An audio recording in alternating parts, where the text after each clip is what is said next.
Imagine un avenir où ton argent travaille pour toi. Dans cette vidéo, je vais te partager comment créer un portefeuille diversifié sur Trade Republic pour maximiser tes rendements et minimiser tes risques. Donc on est parti directement sur mon écran. Donc pour ça, je vais te partager toutes les étapes qu'il est possible de faire en termes d'optimisation, aussi mon portefeuille personnel directement. Et tu vas voir que j'ai fait un mixte entre de la performance pour que ça soit passif et au-delà de ça, vu que le but c'est aussi de voir un petit peu l'évolution de son portefeuille, j'ai aussi créé un portefeuille qui est plutôt diversifié et où il y a un tout petit peu de parties actives sur des entreprises que j'aime bien. Donc juste avant aussi un élément important, si tu n'as pas un compte Trade Republic, je te mettrai un lien sous cette vidéo qui te permet d'avoir une action offerte jusqu'à 40 € une fois que ton premier investissement est réalisé. Donc je te mets le lien sous celle-ci avec le code à utiliser directement. Donc on est parti. Moi je vais aller dans ma partie épargne. Alors tu peux voir ici que sur ma partie épargne, j'ai 247 € d'investis. Alors de base, j'avais plus de 6 000 €, sauf que là, tu vois qu'il y a une grosse partie qui est en disponible. Pourquoi? Parce que j'ai refait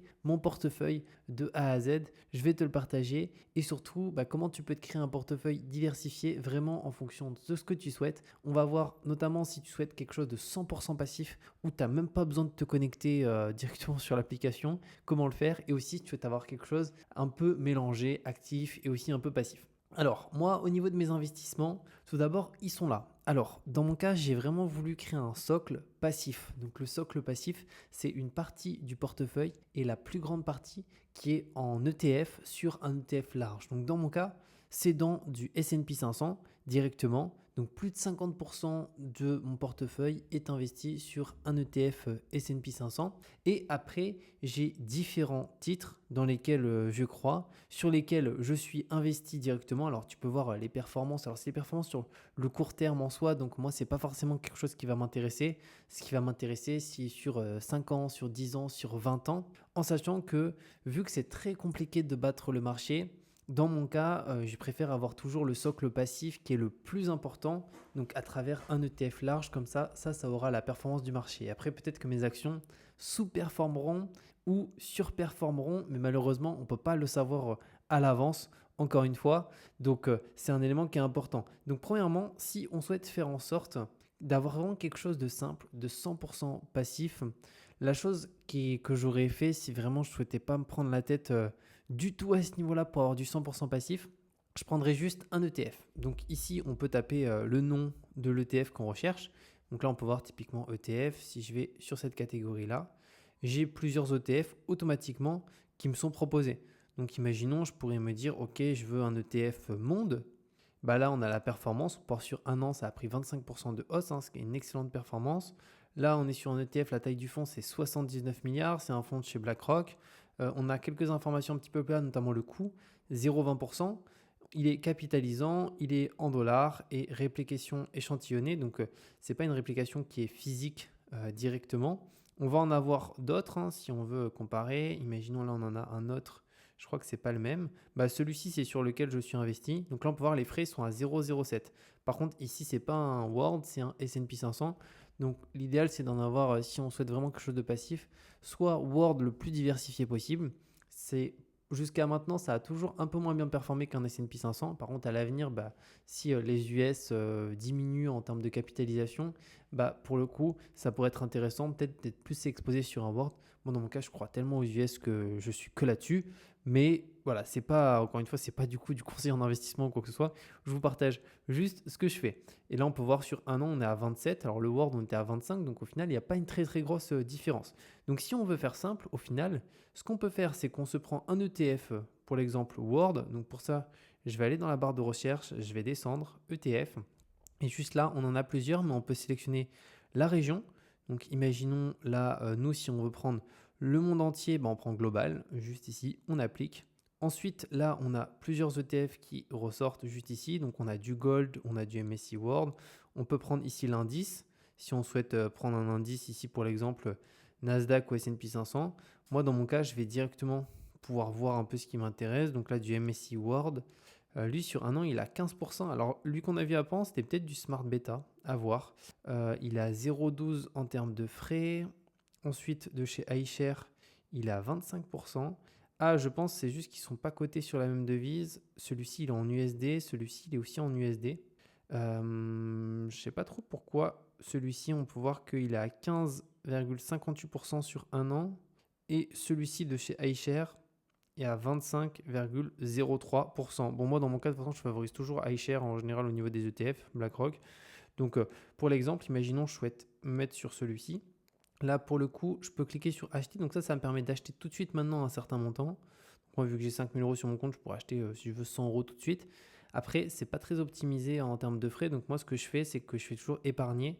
Et là, j'indique un montant sur lequel je suis prêt à investir. Imaginons, je veux investir 200 euros par mois. Je fais suivant. Et dans mon cas, imaginons, c'est une fois par mois. Je mets chaque mois, imaginons à partir du 16 octobre, juste ici. Là, on peut voir du coup qu'il n'y a pas de frais, c'est gratuit à ce niveau-là. Et là, je fais épargner. Donc là, j'ai le Face ID et c'est bon. Donc à partir de maintenant, concrètement, j'ai un achat qui va se faire directement chaque mois. Là, on peut le voir, il s'est rajouté dans les plans d'épargne, juste ici, tout en bas, juste ici. Donc dans 14 jours, j'ai aussi moi des ordres qui vont s'exécuter aujourd'hui au sein de mes plans d'investissement. Bon là, je vais l'enlever pour l'exemple, mais en réalité, si on veut vraiment quelque chose d'ultra passif, on se met une seule ligne directement, très simple. Et ça suffit largement, un ETF large comme ça, on est exposé à plus de 85% de la capitalisation mondiale. Donc si le marché monte, on montera avec le marché directement et c'est hyper simple à gérer, il n'y a vraiment rien à faire. Après, du coup, si on veut plus tenter une approche 100% stock picking, c'est-à-dire sans avoir un socle passif, dans ce cas-là, par contre, ça va demander beaucoup plus de temps. C'est pour ça que moi, j'ai fait un petit mélange, 60% en ETF, 40% en actions individuelles sur ce portefeuille ici, sachant que j'ai aussi un autre portefeuille sur un autre courtier où là, je suis 100% ETF.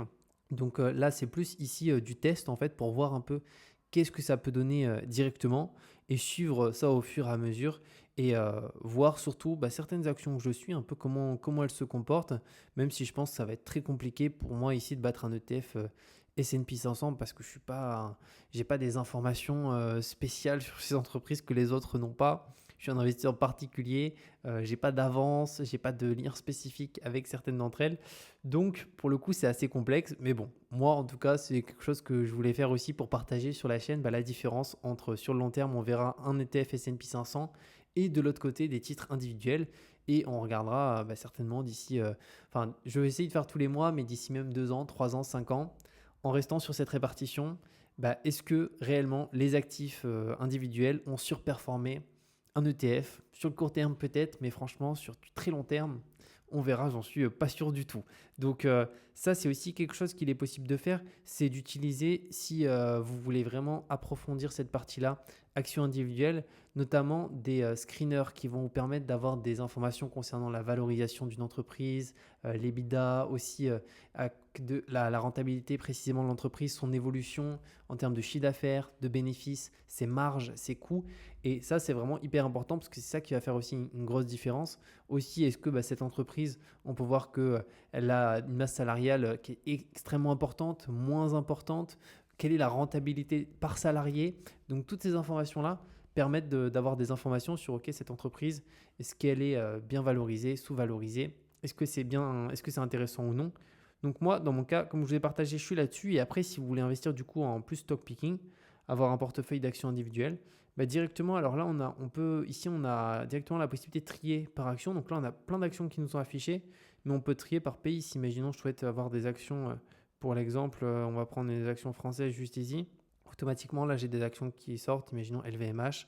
Je peux voir qu'LVMH, sur un an, ça baisse de 6%, ce qui n'est pas terrible. Et sur le maximum, par contre, donc là, ils ont pris quasiment 90% et c'est depuis 2019. Donc par contre, sur un horizon long terme, la performance est vraiment bonne. Et donc ça permet de choisir. Et après, encore une fois, comme je l'ai dit, si vous souhaitez avoir des frais qui soient raisonnables, enfin zéro frais, cliquez plus sur épargner que acheter, parce que acheter, si j'achète pour 5 000 euros, imaginons, je fais suivant. Là, automatiquement, j'ai 1 euro de frais et j'ai aussi ici la TTS. Donc ça, c'est sur les valeurs qui sont françaises. Donc 15 euros TTS. Donc ça, c'est quelque chose qui est obligatoire lorsque c'est des titres français. Mais si on prend un exemple, je vais vous montrer, imaginons une action américaine. Alors, on va essayer de trouver États-Unis quelque part. Voilà, c'est là. On va se prendre pour l'exemple du Apple. Si, imaginons, je souhaite investir pour l'exemple 5 000 euros. Là, on va voir qu'on n'a pas la taxe française. Suivant. on a juste 1 euro de frais. Donc là, j'en aurai pour 5001 euros directement si je souhaite acheter 5000 euros d'Apple. Et ce qui va être important aussi au niveau de son portefeuille, pour moi, c'est de lisser ses points d'entrée. Si vous avez 500 euros à investir, mettez pas 500 euros d'un coup. Lissez vos points d'entrée. On peut voir, du coup, j'ai investi ici chaque semaine, enfin chaque mois, c'est 488. Donc chaque semaine, je crois que je suis à 122 euros. Donc là, on peut voir que j'ai commencé ce portefeuille il y a 2 semaines. Et pour le coup, ça va me permettre de rentrer petit à petit sur le marché et pas de rentrer au plus haut ou au plus bas parce qu'on ne pourra pas forcément timer. Mais concrètement, moi, je lisse directement les points d'entrée et j'ai pas de stress par rapport à tout ça. Et après, pareil, on a aussi d'autres éléments qu'on peut faire. Alors moi, j'ai pas mis de suivi, mais en fait, on peut ajouter, si on le souhaite, des titres en suivi. Donc imaginons, je me dis, ok, le Nouveau, alors ça, c'est des ordinateurs, il me semble. Je pourrais le suivre juste ici. Et comme ça, je peux voir, pour l'exemple, sur un favori. Alors là, je pense qu'il est dedans. Un peu la performance par jour, le nom, la capitalisation, etc.